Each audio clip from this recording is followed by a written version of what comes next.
Hola a todos, bienvenidos a este canal, al canal de Química Sencilla. Soy Lola, profesora de Química, y en este vídeo voy a resolver un ejercicio de la EBAU de Madrid del año 2021, concretamente de la opción A, pregunta número 4. Ya anteriormente he hecho varios vídeos resolviendo diferentes preguntas de este examen, por lo cual si estás interesado en otras preguntas, pues puedes verlo en el canal. Luego, esta pregunta, la pregunta 4 de la opción A de este examen, es una pregunta relacionada con las pilas, es decir, reacciones de oxidación-reducción, ¿ok?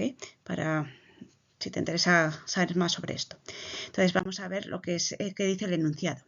Se construye una pila formada por un electrodo de zinc sumergido en una disolución 1 molar de nitrato de zinc y conectado por un puente salino con un electrodo de cobre sumergido en una disolución 1 molar de nitrato de cobre. A. Ajusta las reacciones que tienen lugar en el ánodo y en el cátodo y la reacción iónica global. B. Escribe la notación de la pila y detalle para qué sirve el puente salino. C. Indique en qué sentido circula la corriente en el conductor eléctrico. D. Indique en qué sentido se deposita el cobre. Entonces nos dan los datos de potencial de reducción de los dos elementos, del zinc y del cobre. Entonces, bueno, vamos a ir resolviendo por orden de apartados. Entonces, recordáis de hace un momento que en el apartado A nos pide ajustar las reacciones que tienen lugar en el ánodo y en el cátodo y la reacción iónica global.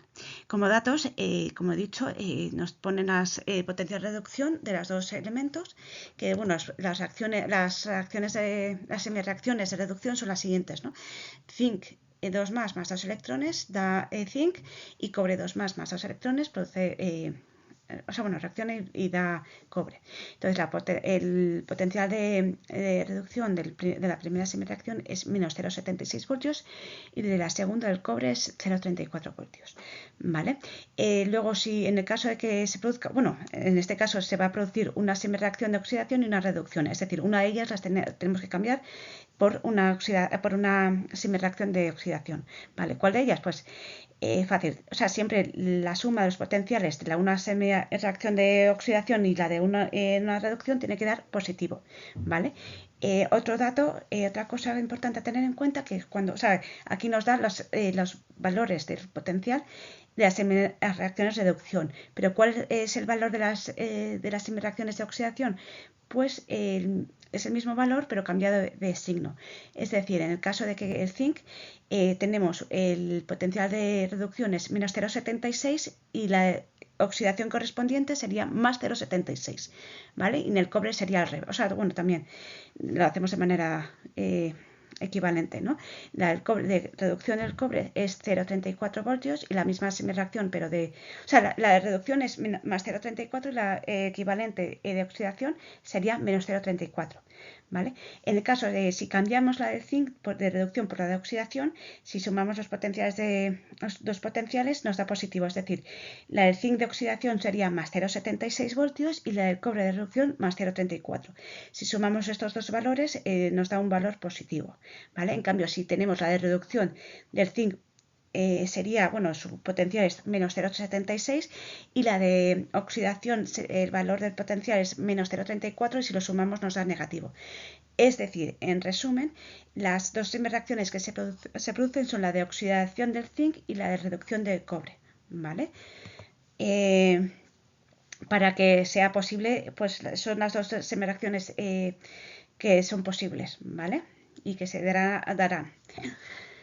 Entonces, en el ánodo se produce la reacción de oxidación, por lo tanto es la del zinc, produce zinc 2 más 2 electrones cuyo potencial es 0,76.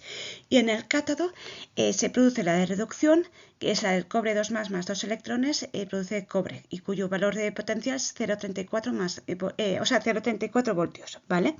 Espero que quede claro cuál es porque sabemos que se produce la de oxidación del zinc y la reducción del cobre, ¿vale? Si no, lo podéis poner en los comentarios y lo explico lo antes posible, ¿vale? Pero bueno, espero que esto quede claro. Ya tenemos resuelto parte de este apartado.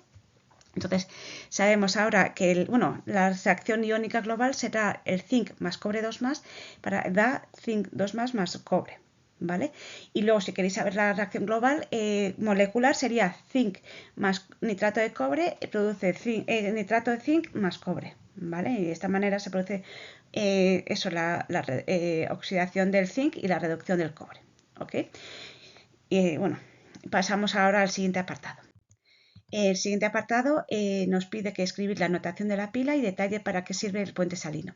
La notación de la pila pues siempre será primero el ánodo y después el cátodo, ¿vale? Y en el orden de reacciones, según las reacciones, ¿vale? Entonces, hay dos maneras posibles de escribir la notación de la pila. Entonces, una es la iónica, la notación iónica, que sería zinc, escribir zinc barra zinc 2 más, doble barra, cobre 2 más, barra cobre.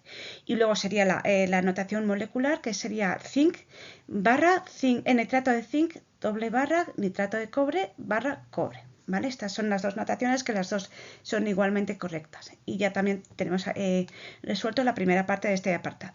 Y luego nos pide que detallar para qué sirve el puente salino. Pues la función del puente salino consiste en mantener ambas disoluciones electrolíticas neutras, además de cerrar el circuito. Es decir, en unas disoluciones se va a estar produciendo electrones, digamos, ¿no?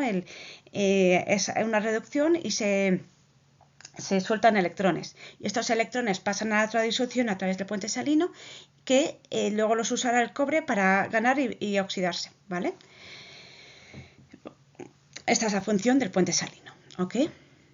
Ahora vamos al siguiente apartado, al apartado C. Bueno, en el apartado C, recordad que nos pide indicar en qué sentido circula la corriente en el conductor eléctrico. Entonces, los electrones van del ánodo hacia el cátodo. Los electrones que circulan son los que pierde el reductor y gana el oxidante, ¿vale? Entonces va eso, del ánodo al cátodo. En el ánodo se producirán electrones, pasan van hacia el ánodo, hacia el cátodo, perdón, y los ganará el oxidante, ¿vale? O sea, en el cátodo se utilizarán. Y luego en el apartado D nos pide indicar en qué electrodo se deposita el cobre. Entonces el cobre se depositará sobre el cátodo, que es el electrodo del cobre. Ahí en esa disolución donde está sumergido el cobre se produce el cobre 2+, pasa al cobre, se reduce y entonces el mismo electrodo se deposita el cobre, ¿ok? Esto es todo por este ejercicio. En los siguientes seguiré resolviendo ejercicios de los exámenes y explicando más teoría. Muchas gracias por ver este vídeo. Cualquier duda que tengáis lo podéis poner en el comentario, o sea, duda relacionada con lo que he explicado, ¿vale? Podéis dejar en los comentarios y yo lo resolveré lo antes posible. Nos vemos en el siguiente.